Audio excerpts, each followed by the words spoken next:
Hello everybody, welcome to Sparkless Inspiration.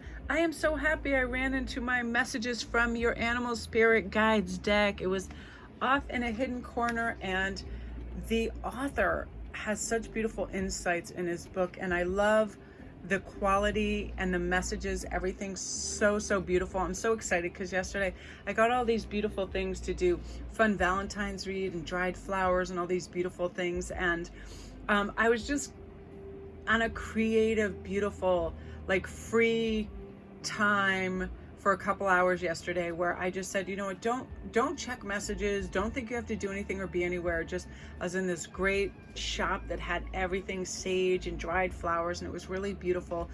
And I'm trying to positively just slow things down so I can have reverence and do things really substantial and do them well without hurried or like completion energy, you know what I mean? Like, oh, I have to finish this. And I love that the cheetah card came up because this is saying, you know, when we get clear on our intentions, we stay focused and we move quickly to achieve our goal, and we're not distracted. We're not distracted by anything, you know, we're not distracted by, oh, I've got to clean this area of my house, or I have to answer this email, or I have to go to the grocery store. None of those things, because we have a focus intention on what we want. We're only moving towards that. And we have to stop deluding ourselves by thinking there isn't enough time.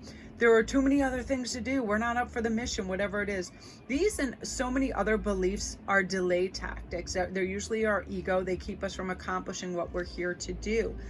It's much too easy really to play it safe and stay caught up in all these little things rather than honoring Spirit's purpose for us and making a run for it and doing it. I definitely know that creative endeavors and inspiring and listening, active listening to people, my clients and my family, is a huge part of my life now, because I used to have such poor listening skills because I'm very speedy anyway. Like, I want to do this, I want to complete this, lots of ideas. And then when I realized, when you just take a breath and slow down, you're here, you're now, you're listening to what matters.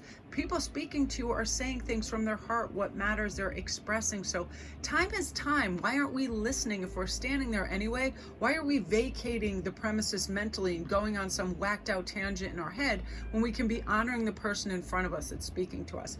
Like, I'm really big about that now, because I used to do that. Somebody would speak to me and I'd be like, can you even relay what they just said to you? And I'm like, no. So even if it's, you know, not something that's in your wheelhouse or important to you, it's important to them. So, you know, the first step might be to write down your intention as clearly as possible. Like, I have to do this because as a creative, I have a million ideas. I'm like, well, I want to work on the deck today. I want to talk to this person. I want to create this backdrop. I want to film this. And if I can just be concise and do 1, 2, 3, 1, 2, 3, the intention is set, right? And this helps us with that. So once you've set the wheels in motion by doing that step, it's time to move, not in some frenetic, hurried way, but steady and purposely designing much of your activities to support what you need to do. You know, this is how I helped people a long time ago that wanted to start their own YouTube channels, and people were like, oh, can you teach me to do what you do? And I thought, you know what, I can systematically, I can write down how I do the process. And when I do that, I do slow everything down. Stuff makes sense. I don't make taping errors. I don't forget to press play. I don't have things going on that shouldn't be in the background. You know, it's the setup for victory when we work like this. So I love that. And Unicorn talks about indulging in your creative, imaginative, and magical side through form of artistic expression. This always helps slow things down. And does time go super fast when we're indulging creatively? My day just disappears. That's why I have to be careful. If I start making jewelry, man, do the hours just go by. So whatever the artistic vehicle that you want to express your most creative self through, drawing, poetry, painting, acting, any form of creative expression, make it a priority in your life. Devote time and energy to it. Even money, you know, it's like, get the best materials, get the best paintbrushes, invest in a great voice coach, whatever it is, you know, let the longing in your heart really help this take form of your imaginative expression. You know, elicit that passion in yourself. It elicits our purpose, right? Allow it to evolve as needed to, without acceding to any internal perfectionism about end products, because that is hard. I remember like sometimes just being so overindulgent. Oh, I need this on the set. I need this. I need that. That it would be an exhaustive approach to perfection. So by the time I'd go to do the reading, I would really be at my bandwidth, and then my fluid flow of channeling would be off because of the fact that I put too much into the set dressing, stuff like that, right? You know, it could be an evolvement of your hobby turning into something that you receive compensation for. That's how a lot of professions start. People think, oh, well, it's just a hobby of mine. It's just something I love to do. So people would not equate that with any revenue source. I mean, I remember lots of times just giving the jewelry right off my wrist or neck when I was like at any of the cafes, because people are like, I love that. And I'm like, oh, you could have this. I just make it for fun. But then when you think about the time, the effort, and the expense of raw materials too. Everything has a cost, and your time is valuable. Remind yourself of that. And oftentimes our hobbies are natural gifts and talents that we have. So why wouldn't we have that be part of our revenue source and part of our business, right? Some people give great, wonderful, stellar advice. They can be on the phone and emailing all day. But again, you should be a life coach or other things like that. I feel like Spirit works through us with natural gifts and creativity, and that should be where we spend the majority of our time because we love it and it comes naturally to us, right? So let's check out the Wolverine. You are a lot tougher than you think you are. You are more resilient. We can bounce back. We don't have to have experiences be these huge mountains, right? You have what it takes to deal with any turmoil where events have taken a different turn from what you expected, right? Recall those times where you faced adversity and you had to dig deep and discover the internal resources and will to continue forward. This happens with me when there's any death in the family, because sometimes as an empath, I can just overload my system and go, oh my gosh, I have to comfort everybody around me. How is everybody else feeling? And then I can feel that, and then I can wear myself thin.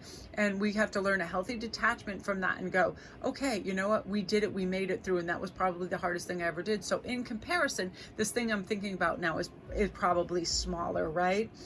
As you recall these memories, be aware of how they feel in your body. Anchor those feelings by calling on them to shore up your courage and help you maintain your dignity and calm. This can be anything. If somebody confronts you and they're narcissistic and they're annoying and they're trying to infringe on your mental space, shore yourself up by stepping back, getting comfortable and grounded in your own energy. This could be a parent, a sibling, anybody who just comes at you and they just are in that mode and you're like, that's their energy. That's it. You are now, shore up, be strong. Don't lose your cool or high vibration because of anybody else, And that's indicative of provokers too. They want you to lose your grounding. They want you to lose your settled mind, your dignity, and your calm, so they can turn around and go, what? Look at you. Look at your craziness. Look at you. That's what it is. On all people that project and are narcissists do this. So just be calm in yourself. The less you say, the better, because when people are just spouting off, they usually just want to relieve this pressure. Let them, they can be unsteady for a while, but you don't have to participate in that. By maintaining a calm stance, you're not only protecting yourself physically and emotionally, but also spiritually, right? Call on that warrior of the inside, that archetypical aspect of yourself that's charged and defending this kind of internal kingdom that is your sovereignty. When you need to be assertive with others, saying no one's necessary, asking for what you want, sustaining your physical and emotional boundaries, pull your shoulders back, lift your head up, look straight ahead, keep relaxed, and do your best to just be present and not let anything drag you down. Because I feel like that message is meant for some of you guys that might be embroiled in some kind of stupid family drama where other people are trying to make you participate, but you're like, nope, I'm good because all of this is happening, right? Strong, beautiful, no more, nothing's going to shock you. You're strong and composed in your energy and feeling good. I really love these cards so much. They have beautiful messages. This really is a time of good fortune and abundance for you. So get ready to receive all these good things in your life and just feel like, everything is new, fresh, a breath of fresh air. And you're just, allowing it to wash over you. It's cleansing and it's calming and it's really wonderful. So love and light to everybody. All my links are down below. Thank you guys for all your great feedback on your private reads and your spreads and everything. If you go over to IG, I have all these fun spreads.